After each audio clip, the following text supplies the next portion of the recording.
Take a break from your busy schedule and join Harold Sala for Guidelines for Living.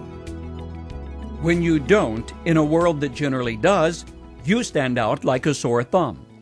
In other words, when almost everybody cheats and you don't, you are penalized. When almost everybody lies to get ahead and you feel compelled to tell the truth, you are at a distinct disadvantage. When almost everybody uses company time for their own personal business or pleasure and you don't, you are thought strange or even stupid. What makes you feel compelled to tell the truth? To sleep only with your husband, to give your employer a full 8-hour day and not use the internet to do your shopping or kill time? Integrity, honesty, honor, and work ethics are offshoots of your personal faith. You have some old-fashioned ideas that breed a sense of responsibility, and this makes you different, and often leaves you feeling isolated, lonely, and completely out of sync with life today, right?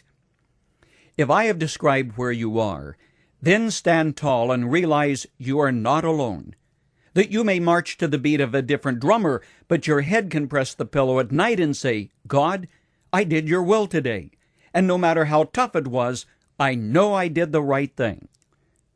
Those who have stood against the trends of our day are always in a minority, whether they confronted a Caesar and refused to offer a pinch of incense and say, Caesar is Lord, or couldn't look the other way when the company was being constantly cheated by a dishonest employee. Long ago, William Shakespeare said, To thine own self be true, and it shall follow as the day the night. Thou canst not then be false to any man. But a far greater than Shakespeare stood against the trends of his day and the power structure of corruption and paid the price of being nailed to a Roman cross. Frankly, there's always a price to pay for distancing yourself from the corruption of the culture which surrounds you, whether it is an Athanasius who stood against the religious establishment of his day, or a Luther who voiced his dissent at practices which had corrupted the church, or the mother who stands before a school board and says, My son's teacher is using language which is more fitting of a drunken sailor than a teacher of children. One of those who walked with Jesus, John, put it like this, Do not love the world or anything in the world.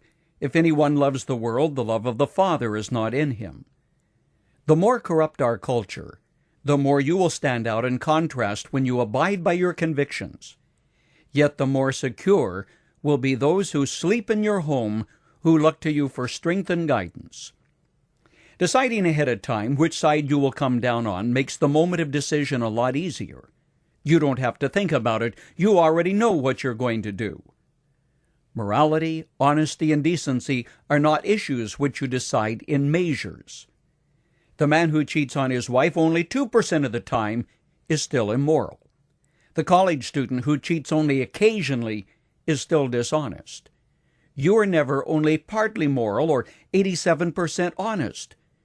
You either decide that you are committed to doing what is right, or find yourself constantly torn between your convictions, which you can't really abandon, and pleasing your culture.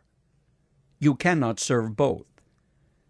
Long ago, Joshua drew a line and stepped across it. He said, But as for me and my house, we will serve the Lord. When you say that, the issue is settled. Jesus said, No man can serve two masters. He will hate the one and love the other, or despise the one and cleave to the other. You can't serve God and the world system. The bottom line, simply put, is you're a lot safer when you put some distance between you and your culture.